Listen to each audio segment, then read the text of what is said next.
Hi, everyone. I am Kelly. This is Uncorked History. Happy St. Patrick's Day to everyone. I'm like a quarter Irish, so quarter happy St. Patrick's Day. Hi, Jamie. Hello. Sorry, I had to unmute myself because my dogs are whining. Jamie, you got the red hair right now. Is that for St. Patrick's Day? No, I don't know. Maybe. I think I just feel like it looks more natural than when I tried to go blonde. That was a no-go. No, no, no. But my mother-in-law's from Ireland. She's from Sligo. So I feel Cool. like this is appropriate. Yeah.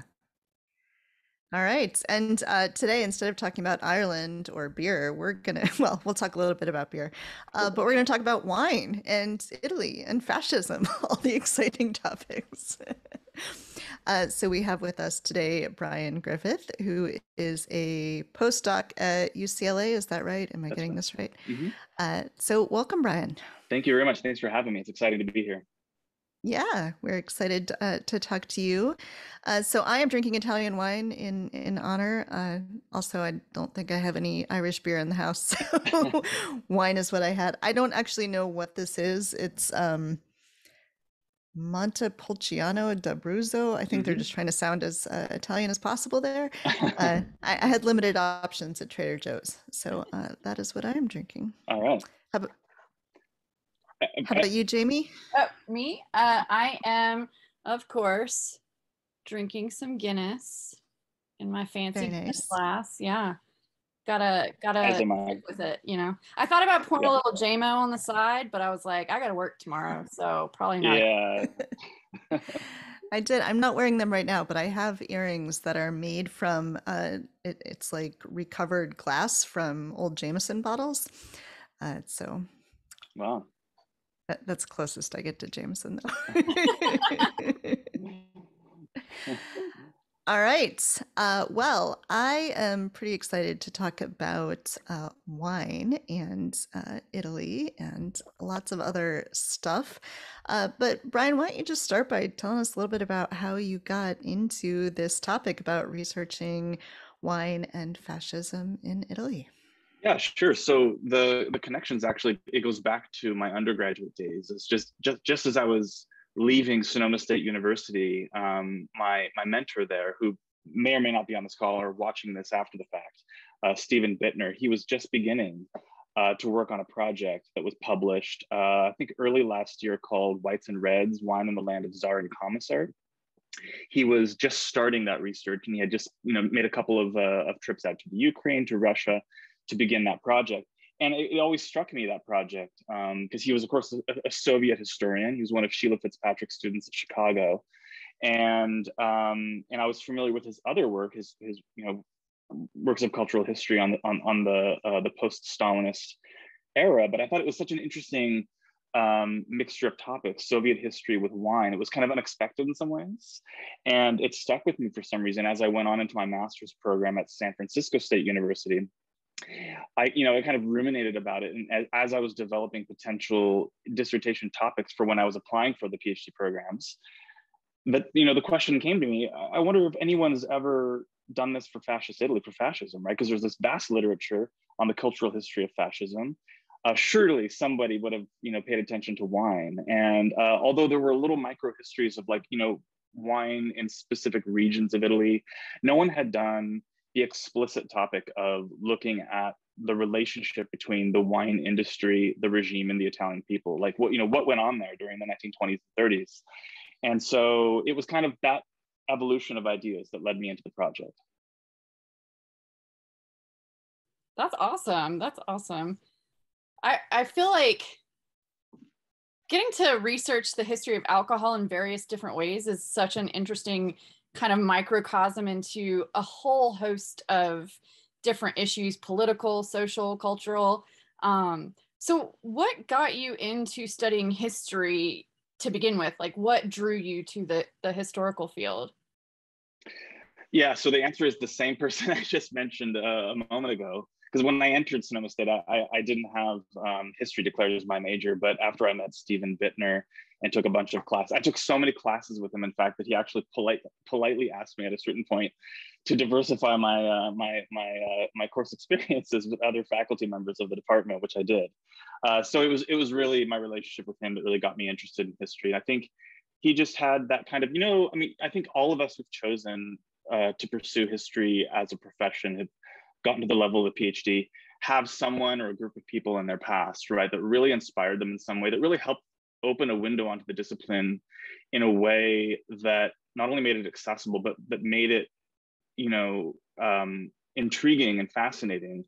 And I think Stephen Bittner was that for me early on. I've since then have had other mentors like him, but just opening up the window onto the discipline of history, it was studying with him. So I didn't realize that we had a slight connection there. I knew Sheila Fitzpatrick as well. I worked in the history department at University of Chicago, although just after Stephen Bittner was there, so I didn't know him. Oh, okay.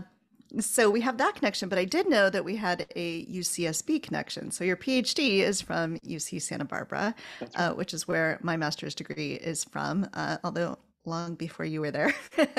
So tell me, where is your favorite place in Santa Barbara or Goleta? Oh yeah. So I mean, I lived in Goleta, not in Santa Barbara, and you know very well the strange map of Santa Barbara that there's this kind of Santa Barbara is way south of Goleta, and technically UC Santa Barbara, I mean, by all intents, it's really in Goleta. But if you look at the map of Santa Barbara, there's this really like long peninsular like arm that reaches up to capture UC Santa Barbara and incorporate it into the city limits. Yeah, there's a lot of really great places to go. I mean, I really enjoyed Isla Vista, despite the kind of the debauchery that it has a a bit of a reputation for. But there's some really great little restaurants and cafes and bars there that are really fun. If I had to pick a place, oh goodness, I'd have to say McConnell's ice cream. It's not obviously food, it's ice cream, but McConnell's ice cream is the best ice cream in probably Southern California. I will admit that I have never had as good either Mexican or Thai food since leaving the Santa Barbara area. It's a good place. Yeah, It's there's not good as good food. anywhere else in the world. I mean, maybe Agreed. Thailand and Mexico, but Perhaps, with the exception but of if you those got to live places. somewhere. Yeah. Right. Yeah.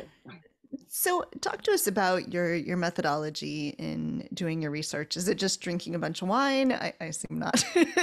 So, what's the kind of stuff that you did to research this project? What sort of archives or sources did you look at?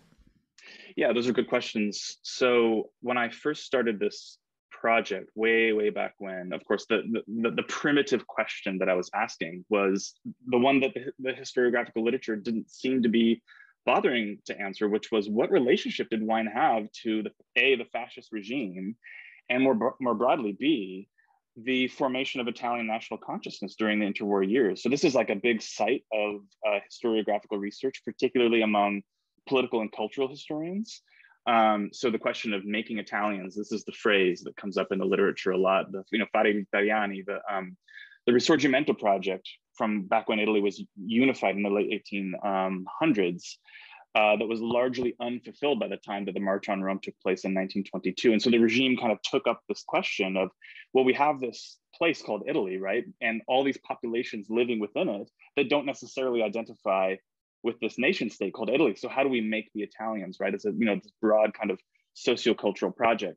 And so that was a main kind of tranche of the historiographical literature that I was becoming acquainted with at the time that I was developing the project. And so I related the question of wine, right, to that literature. And so that brought me to the National Central Library first in Rome, which is like this massive flagship library in a national library system. And they have, pretty much every issue of every periodical and newspaper that you could want.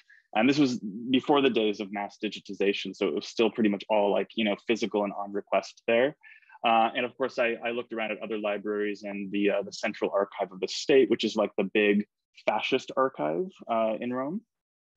But over time, as projects do, it kind of began to evolve, right? And there's like this organic relationship, as you guys know, between starting a project and like kind of following the source materials for the messages and the themes that they're telling you to follow, right? And so I went into all sorts of different realms that I hadn't expected to explore when I first started. For example, like architectural history. It turns out is a part of this story because one of the things that this group that I explore in my article, but also in my monograph, the Industrial Wine Lobby, this kind of group of merchants and industrialists and luxury wine producers.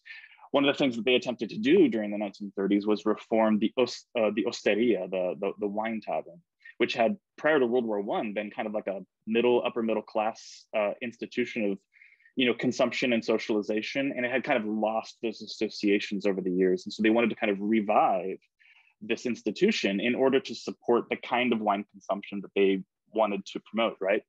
And so this got me into like interior decoration and to architectural, plans and things of that nature. But I'm also really interested in interacting with like political histories and economic histories, because this, after all, is a major industry for interwar Italy and contemporary Italy, and I couldn't avoid being sucked into those directions. And so, in many ways, it's a cultural history. This project at its heart, and so I'm most dedicated to looking at those types of sources and the impacts that wine and wine consumption and the wine propaganda that the IWL and the regime, unleashed during the 1920s and 30s upon Italian national consciousness. But there are other realms that can't be ignored because they're vitally important for understanding the full story. And so that's kind of gotten me into political history, economic history, history of immigration, trying to connect the IWL's pro-wine propaganda to Italian immigrant communities in North and South America. So there's a wide variety of fields that I'm trying to make an intervention in right now.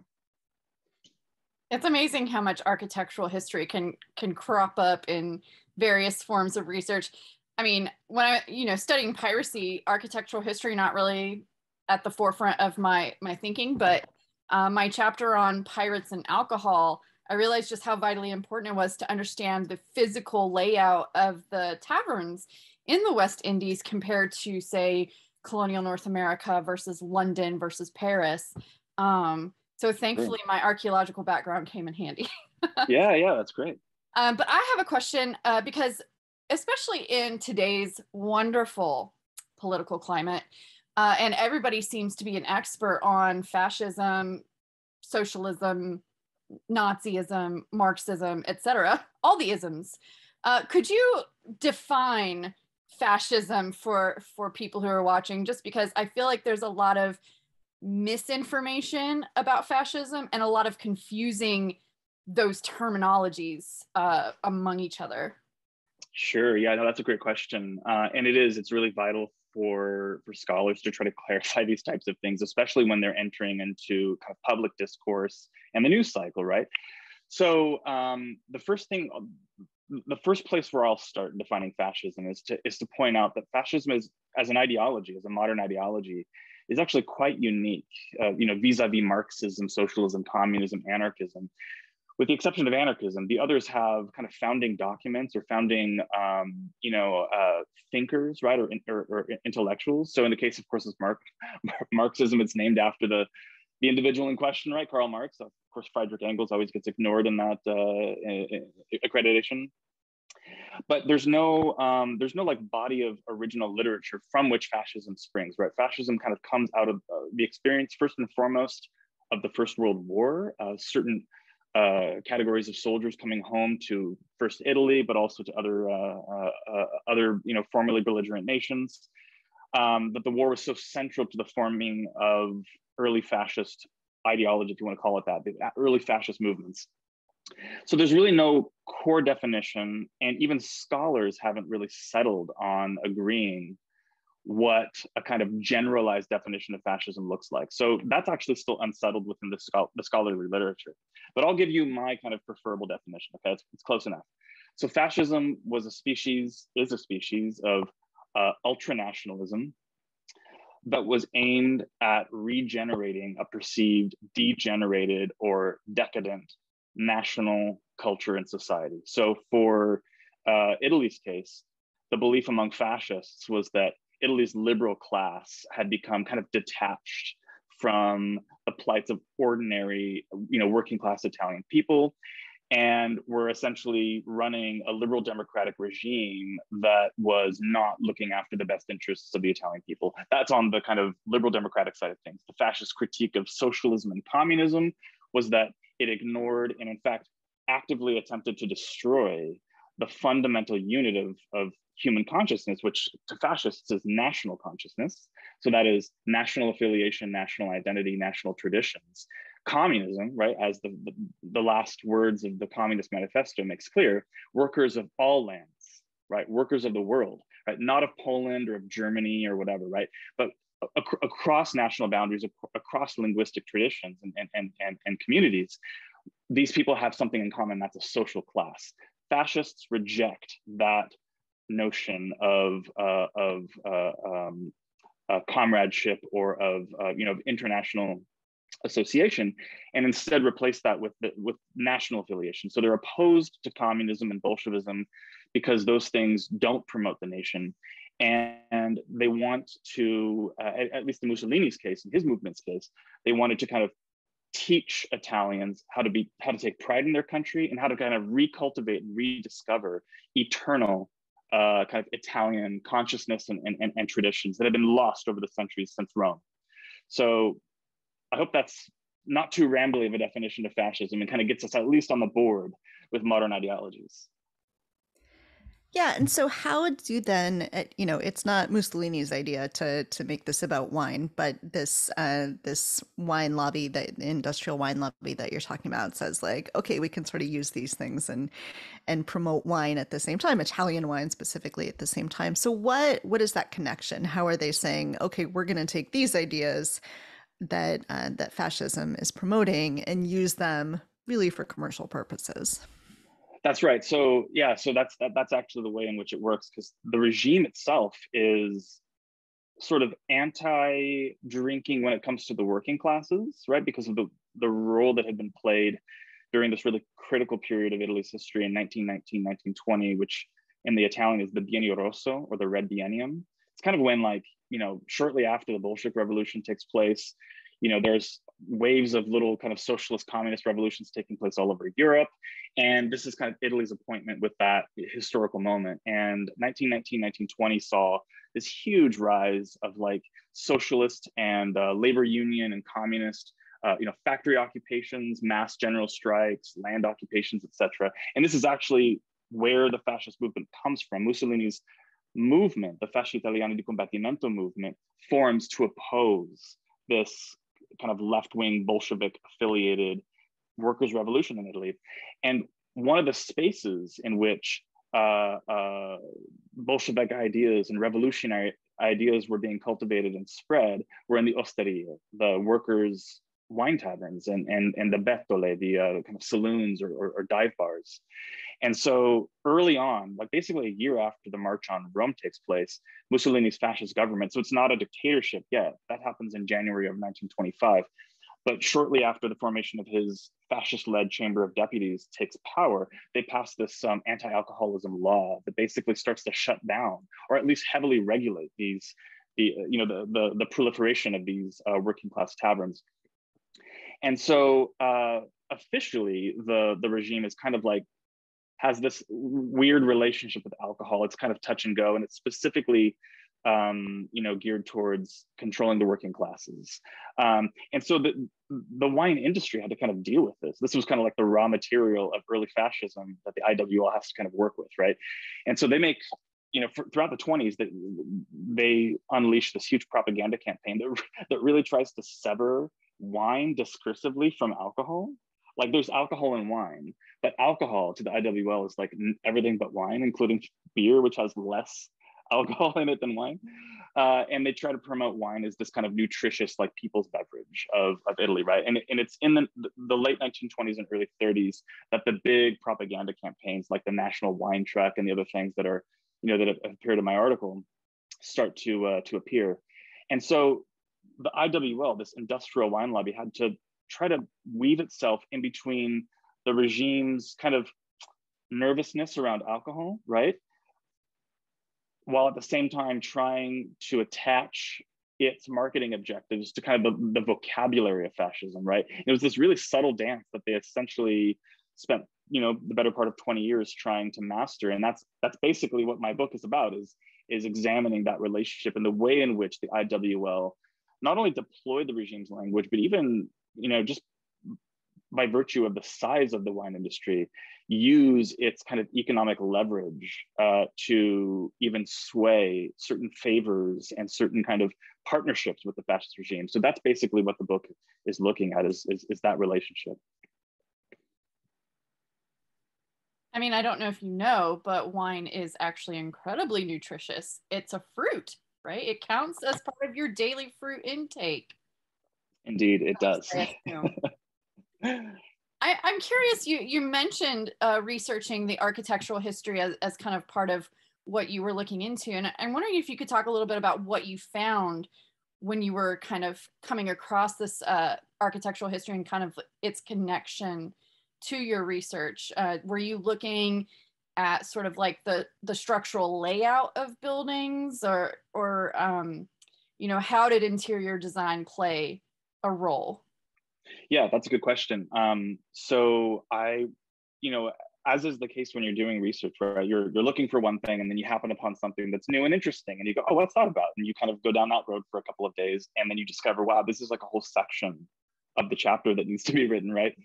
So this was one of those moments, and I came across this article in a wine kind of propaganda magazine that was actually published until 2001.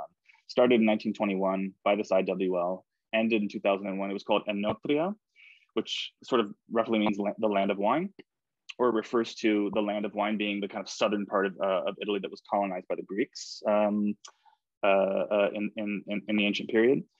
And this article was about this, I think they called it like a restored or a new tavern. I can't remember exactly the phrase, but I thought, oh, well, why are they considering this to be new? Like, what's new about this, right? So digging in, this kind of revealed that there was this campaign underway, and it made total sense that it matched up with the kind of re-bourgeoisification of wine, which I had already been aware of, that this was actually a restoration of a public space of bourgeois consumption that had really kind of lost favor among that particular class of consumers in Italy, and that they had to kind of work on making these spaces seem less working class, right? Like less proletarian and more favorable to the tastes of middle class people. And so what that entailed was, like the working class tavern by these IWL, propagandists were described as dark and filled with cobwebs and like spit on the floor and stained tables and stuff, and like places that like middle class people would not feel comfortable, having a beverage in or being associated with. And so the new tavern was this kind of architectural project, and they roped in some of the regime's kind of leading architects who were working during the 30s to reimagine this space within the eyes of bourgeois clients. And so there were, bright open spaces with plenty of windows, plenty of, free flowing air. There was a garden, in the back usually where people could, it was explicitly stated where, families could bring their kids and have their kids play. So it was associated with bourgeois family life and not just with, working class masculine after work leisure time. And they also had kind of didactic kind of fascist murals and paintings on the walls that would kind of, hearken to a kind of, I don't know, traditional Italian life that was a part of the regime's Go Back to Traditions campaign. And so, yeah, these spaces were reformed in that way, and that's how I stumbled upon that aspect of the book. So in addition to architectural history, economic history, political history, everything else that's in here, food and wine history, you also have a little bit of history of science and medicine, because you've got these medical celebrities who are being used to tout the health benefits of wine. So I think about like medical celebrities as a more recent thing, but this is fascinating. So tell us a little bit about what is going on here. Yeah, sort of like the Dr. Oz of interwar Italy or something, right? Yeah, so that was a weird part of the research. I didn't expect to find all that information. But so basically what was happening was dating back to the early 1910s, so like 1906, 07 onwards to like the outbreak of World War I. This was the period of like mass industrialization for Italy. So Italy was very behind other, Western European nations in terms of industrialization. It started that process very late. And so it wasn't until the early, kind of late 1800s, early 20th century that Italy started to kind of industrialize in a rapid way. And that came along, of course, with the development of working class neighborhoods and a working class out of the peasantry, right? Which was the process that, so many other countries had gone through, like England, France, and Germany in previous centuries. So along with the proletarianization of the Italian peasantry during this period came the formation of the working class institution of the osteria, right? The working class wine tavern. And that precipitated the development of the Italian anti-alcoholism movement, or the Italian prohibition movement, which attempted to kind of, get rid of what they called the kind of social scourge of alcoholism in Italy by attacking it at its roots. And part of the campaigns that they unleashed then, and then they picked this up again after World War I, there's kind of this big pause during the war years where there's really not a whole lot going on except for war. And then after World War I, the Italian anti-alcoholism movement starts again. And the thing that they tried to do is pin wine to the alcoholism problem by saying that wine is contributing to mass alcoholism among the working classes of Italy. And so the counter propaganda strategy for the IWL throughout the 20s was to, as I mentioned earlier, to kind of pitch wine as this like ultra nutritious workers' beverage, right? To basically like counteract that negative press. And one of the campaigns in this broad strategy was getting these strange physicians to be, included in their propaganda for saying, hey, wine is actually, I'm a doctor, right? I'm a physician, and wine is actually really good for you. And you shouldn't listen to these quacks in the anti-alcoholism movement because they don't know.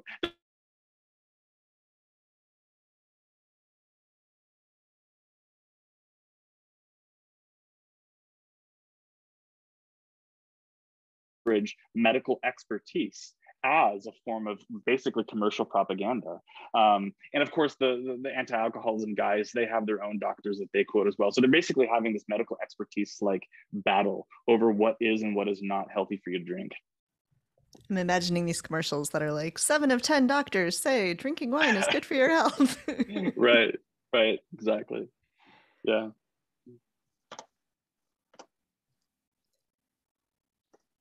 My dog has decided that he wants wine because he just will not stop whining. Give him some wine. Okay, that's good. Dad jokes. I mean, he does try to drink our beer, but don't give dogs alcohol. Don't do it. Okay. For the record. So, thinking about kind of getting into your research, I know you mentioned your mentor, and that's kind of how you got into your topic. But what was why Italy specifically, and not say another sort of wine producing region? What was it about Italy that stood out to you?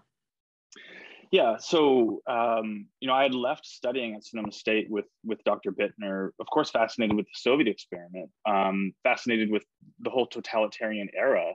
But I really didn't, no offense to my Russian colleagues and friends, I just didn't want to invest the time in learning Cyrillic and all of that. And so I left Sonoma State with that kind of the feeling of like, well, I want to do something that's like food history, and I want to do something that's in a kind of revolutionary context, like an extreme political context. Those things just appealed to me generally. And by the time I got to San Francisco State University as a master's student, there was a scholar there who was actually Victoria de Grazia's former PhD student. His name's Benjamin Martin. He's now at Uppsala University, but he was an assistant professor there at the time. And of course, he studies fascist Italy and Nazi Germany as well. And so it was at that moment that I realized, okay, this is an interesting area of history. And also, I just so happened to get engaged to my wife in Florence, Italy. So I had this kind of personal connection to Italy in a way. And studying with Dr. Martin, yeah, really really excited my fascination about the fascist experiment in Italy. And it was only a couple of steps later, right, to get to the whole wine under fascism topic. So that's, yeah, that was the kind of the genealogy of my thoughts and process to getting to where I am now.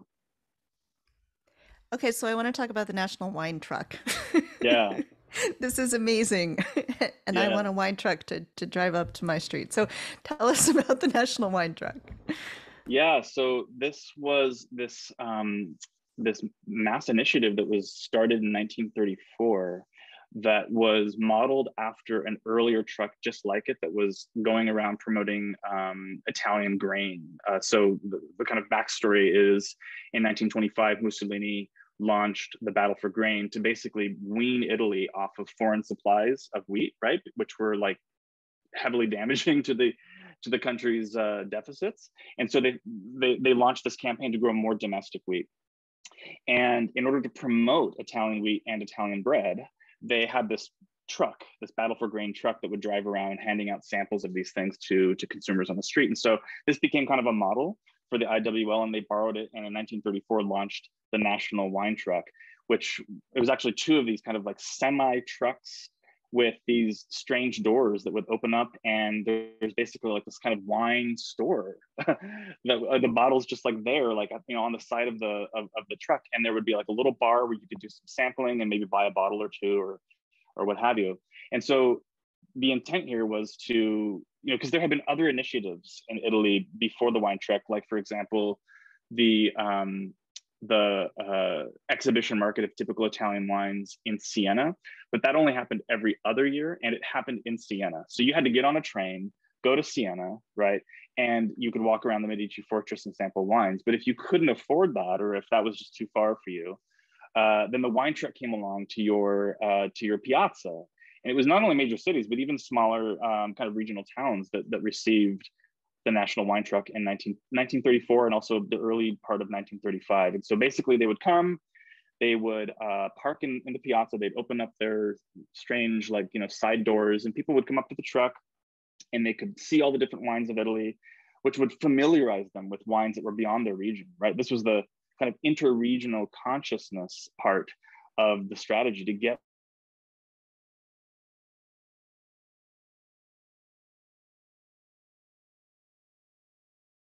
consumption habits of Italians beyond their regions of origin. And in addition to sampling wines, to selling wines, to kind of educating Italians about the panoply of different typical Italian wines or vini tipici, they had these dopolavoro folklorists who would accompany the wine trucks to all the piazzas that would host the wine truck, and they would do these kind of traditional songs and dances for the spectators there. And so the whole thing kind of amounted to like a spectacle of nationhood through the prism of regional wine production. So yeah, it was a major campaign to connect explicitly Italian national identity with the consumption of typical Italian wines. So we have a comment in the comments, which happens to be from my mother, saying that her dad, so my grandpa, always said that beer was nutritious, that he was basically just drinking his bread. My grandfather was half Czech, half Irish, so the beer thing is not a surprise. Well, I'm drinking a beer now, so I will heartily agree with that sentiment. I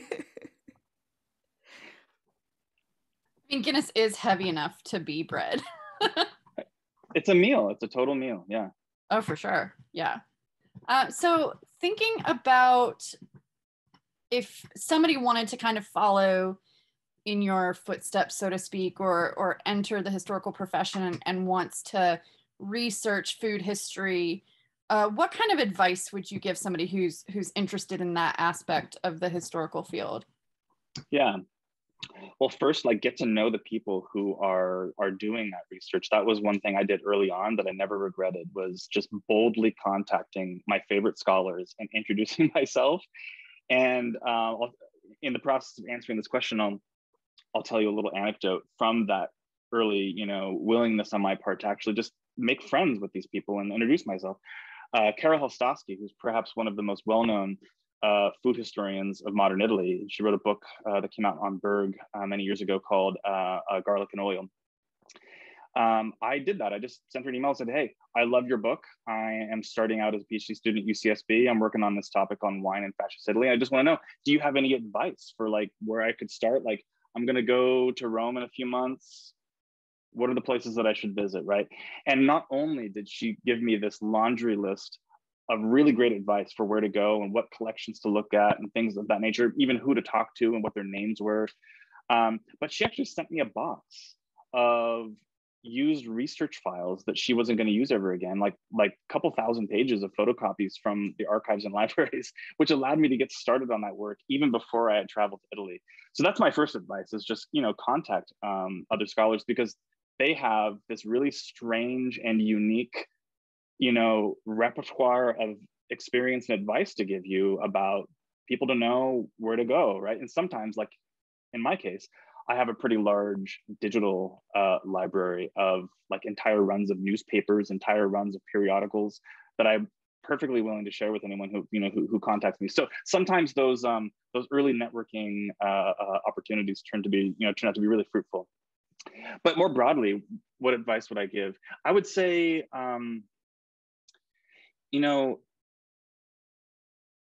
there's a lot. I mean, the field is kind of bifurcating and changing right now. I kind of try to keep up with like what the current questions and debates are, right? And leverage your relationships with seniors, point you in a kind of not experimental, but a kind of progressive direction in the literature. You might be able to get a kind of leg up before you get to the dissertation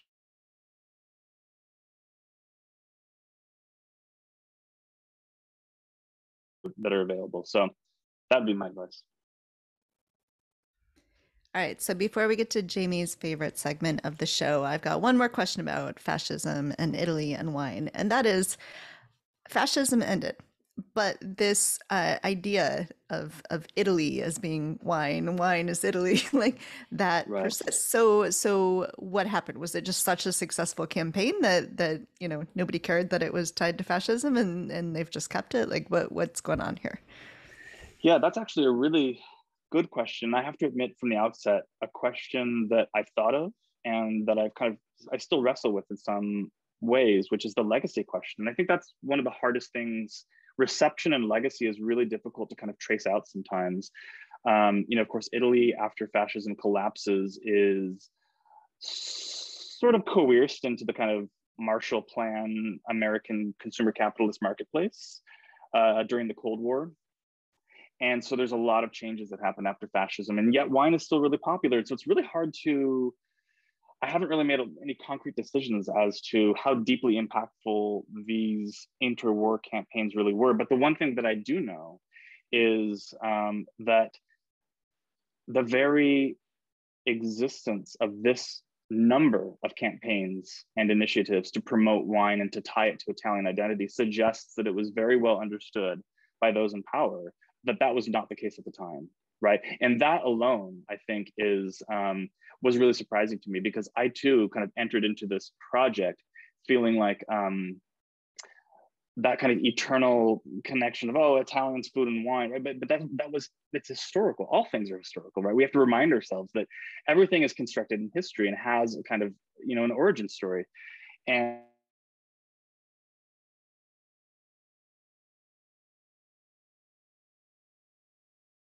it suggests that this is a really recent development, this kind of connection between Italians and their country's wines, which I'm making the case in my book dates back to the 20s and 30s. I found it so fascinating when I read your article, and you talked about sort of liters consumed, and I've read a lot of prohibition literature in America that talks about gallons consumed. So right, it's just a fun little, like, I don't know how much that is. Yeah, right. I know, liters and the whole metric system is just like lost to me.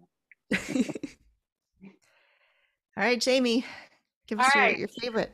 All right, so we like to conclude the show with offering recommendations to the audience. And those could be recommendations regarding your favorite book, maybe your favorite song or artist. I don't know, your preference of gummy vitamins, like, you know, whatever it is you're feeling that you want to share. So what do you got? Recommendation. So any kind of recommendation. Any recommendation. Huh. Okay. Let me think about this.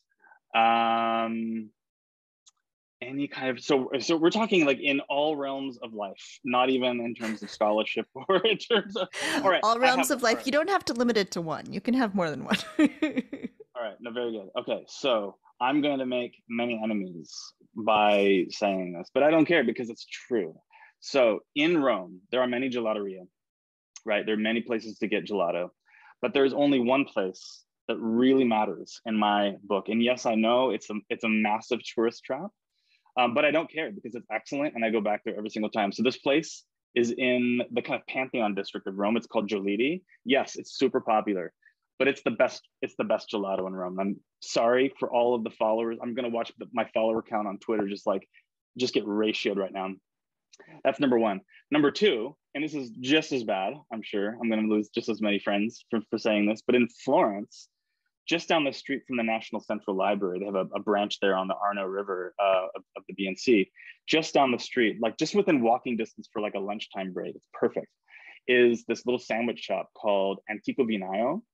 And they make this, I don't know, it's about that large. It's a very generous focaccia-based sandwich with like literally the best ingredients that you could ever imagine.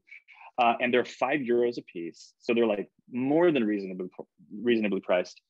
You do have to wait in line for like 40 minutes or so to get the sandwich, but it's definitely worth it. So if you're ever in Florence, the street that runs in between the National Central Library and the main large piazza is this excellent sandwich shop called Antico Vinaio, and you should go there. Excellent. I'm going to be much less cultural in my recommendation. Well, one of them.